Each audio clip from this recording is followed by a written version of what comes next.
हमारी ये दुनिया कितनी खूबसूरत है ना। और इसी दुनिया के एक कोने में आप अपने घर पे बैठ के जब रात को आसमान में देखते हैं तो आपको बहुत सारे तारे टिमटिमाते हुए दिखाई देते हैं। उनको देखकर आपके दिमाग में बहुत सारे सवाल आते हैं जिनके बारे में आज तक विज्ञान भी नहीं जानता। खैर, आज हम उन तारों के बारे में तो नहीं जानेंगे, लेकिन अपने सौरमंडल के बारे में कुछ ऐसी बातें जानेंगे जिनके बारे में जानकर आपका होश उड़ जाएगा। सौरमंडल, जिसे हम अपना घर कहते हैं, स्पेस में यही हमारी पहचान है। वैसे तो पूरे यूनिवर्स में कई सारे सौरमंडल मौजूद हैं, पर हमारा सौरमंडल सबसे अलग है, क्योंकि पूरे यूनिवर्स में हमारे सौरमंडल में ही एक बहुत ही प्यारा सा प्लैनेट है जिसे हम पृथ्वी कहते हैं। और जहाँ तक साइंस को मालूम है, पूरे यूनिवर्स में पृथ्वी ही इकलौती ऐसी प्लैनेट है जहाँ पर जीवन संभव है। वैज्ञानिक कैलकुलेशन के अनुसार हमारे सोलर सिस्टम का जन्म 4.5 बिलियन साल पहले हुआ था और उसी दौरान हमारे चाचा यानी कि सूर्य का निर्माण हुआ था। हमारे सौरमंडल परिवार में सूर्य, ग्रह, उपग्रह, एस्टेरॉयड, कॉमेट्स और बहुत से छोटे ऑब्जेक्ट शामिल हैं, जबकि हमारा सूर्य सौरमंडल के केंद्र में स्थित एक तारा है जो पूरे सोलर फैमिली को प्रकाश देने और ग्रेविटी को बैलेंस रखने में काम आता है। हमारे सौरमंडल के परिवार में टोटली 8 ग्रह हैं।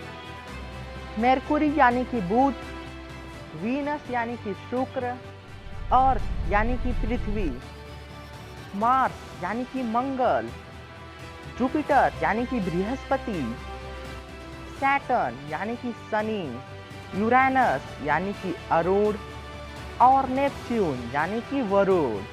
हालांकि पहले इसमें प्लूटो का नाम भी शामिल था, लेकिन 2006 में उसे प्लैनेट के लिस्ट से बाहर कर दिया गया, जो अब प्लैनेट नहीं ड्वार्फ प्लैनेट में आता है। तो चलिए अब जानते हैं कॉमेट यानी कि धूमकेतु के बारे में। हमारे सौरमंडल में न जाने कितने छोटे छोटे ऑब्जेक्ट्स मौजूद हैं जो पूरे सौरमंडल में घूमते रहते हैं। इन्हें हम कॉमेट कहते हैं। धूमकेतु को बर्फ का मिश्रण माना जाता है, क्योंकि यह गैस और पानी से मिलकर बने होते हैं। इनके बारे में यह भी कहा जाता है कि ये वो गैस के गोले हैं जो कभी प्लैनेट नहीं बन पाए। धूमकेतु अपने ऑर्बिट पे परिक्रमा करते वक्त जब सूर्य के नज़दीक आ जाता है तब यह बहुत गर्म हो जाता है, जिसके कारण यह गैस और डस्ट पार्टिकल्स में कन्वर्ट हो जाता है और वह डस्ट पार्टिकल्स मिलकर एक विशालकाय ऑब्जेक्ट का निर्माण करते हैं। अब हम जानने वाले हैं एस्टेरॉयड बेल्ट यानी कि क्षुद्रग्रह घेरा के बारे में। हमारे सौरमंडल में एक ऐसा इलाका है जिसे हम एस्टेरॉयड बेल्ट के नाम से जानते हैं। यह मार्स और जुपिटर के बीच पड़ता है। इसमें हजारों लाखों छोटे छोटे एस्टेरॉयड सूर्य की परिक्रमा कर रहे होते हैं। ज़्यादातर एस्टेरॉयड चट्टान और पत्थर से बने होते हैं, जिनमें लोहा और निकल का भी कुछ हिस्सा मिला होता है। तो दोस्तों, अब हम जानने वाले हैं सूर्य के फैमिली मेंबर्स के बारे में, यानी कि planets of solar system. Number 1, Mercury यानी कि बुध, the first planet in our solar system. यह हमारे सौरमंडल का सबसे पहला ग्रह है जिसे हमारे पूर्वज हजारों सालों से जानते थे। इस प्लैनेट का नाम मरकुरी रोमन देवता के नाम पर रखा गया है। प्राचीन लोग इसे सुबह का तारा और शाम का तारा भी कहते हैं। पहले माना जाता था कि मरकुरी हमारे सोलर सिस्टम का सबसे गर्म ग्रह है। यह बात गलत साबित हुई, क्योंकि मरकुरी पर कोई एटमॉस्फेयर न होने की वजह से यह टेम्परेचर को रोक नहीं सकता, जिसके कारण यहाँ पर ग्रीन गैस इफेक्ट नहीं देखने को मिलता है। आपको बता दें कि ग्रीन गैस इफेक्ट एक प्रोसेस है जिसके द्वारा किसी ग्रह या उपग्रह के एटमॉस्फेयर में मौजूद कुछ गैसें वातावरण के तापमान को अधिक बनाने में मदद करती हैं। इन ग्रीन हाउस गैसों में carbon dioxide, water vapour, methane और भी बहुत सारे गैस मौजूद हैं। 17वीं सेंचुरी में गैलीलियो ने सबसे पहले टेलीस्कोप से प्लैनेट को देखा, पर गैलीलियो का टेलीस्कोप इसे देखने के लिए काफ़ी नहीं था। सन 1960 तक यह माना जाता था कि सूर्य और मरकुरी एक दूसरे से लॉक्ड हैं, मतलब इस प्लैनेट का एक फेस हमेशा सूर्य की तरफ रहता है। पर सन 1965 में डॉपलर रैडर ऑब्जर्वेशन से यह बात गलत साबित हो गई। मरकुरी अपने 2 सालों में अपने दूरी पर 3 चक्कर लगा लेता है, मतलब इस प्लैनेट में केवल 2 साल में 3 दिन होते हैं। मरकुरी हमारे सोलर सिस्टम में सूर्य से सबसे नज़दीक है, जिसकी सूर्य से दूरी 5,76,00,000 किलोमीटर है। यह हमारे सौरमंडल का सबसे छोटा ग्रह भी है, जिसका एवरेज डायमीटर लगभग 4,880 किलोमीटर है। यह हमारे सोलर सिस्टम में पृथ्वी के बाद सबसे डेंस ग्रह है। इसकी डेंसिटी 5.43 ग्राम पर सेंटीमीटर क्यूब है। इस प्लैनेट का कोर आयरन से बना हुआ है, जबकि इसका क्रस्ट सिलिकेट से मिलकर बना है। मरकुरी ग्रह का तापमान हमारे सौरमंडल में सबसे ज़्यादा असामान्य रहता है। दिन के समय इसके सतह का तापमान 450 डिग्री सेल्सियस रहता है, जबकि रात का तापमान -170 डिग्री तक चला जाता है। जबकि शुक्र ग्रह हमारे सौरमंडल का सबसे गर्म ग्रह है। मरकुरी सूर्य का एक ऑर्बिट पूरा करने में 88 दिन लगाता है, यानी मरकुरी पर एक दिन पृथ्वी के 59 दिन के बराबर होता है। मरकुरी बाकी प्लैनेट से तेज सूर्य की परिक्रमा करता है, जो कि 1,80,000 किलोमीटर पर आवर की स्पीड है, जबकि पृथ्वी सूर्य की परिक्रमा 1,70,000 किलोमीटर पर आवर की रफ्तार से लगाती है। इस ग्रह का मैग्नेटिक फील्ड बहुत ही कमज़ोर है, जो कि अर्थ के मैग्नेटिक फील्ड का सिर्फ 1% है। इसका कोई अपना नेचुरल सैटेलाइट नहीं है, यानी कि इसके पास हमारे मून जैसा कोई भी नहीं है। नंबर 2, वीनस यानी कि शुक्र। यह मरकुरी के बाद सूर्य से सबसे नज़दीक ग्रह है और चांद के बाद सबसे ज़्यादा चमकने वाला एस्ट्रोनॉमिकल ऑब्जेक्ट है।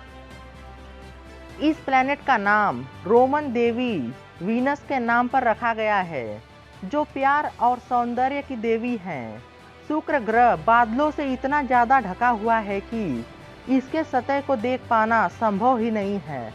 20वीं शताब्दी में एस्ट्रोनॉमी विज्ञान के विकास के बाद इसके अनेकों रहस्य को सुलझाया गया है। इस ग्रह का अपना कोई चांद नहीं है।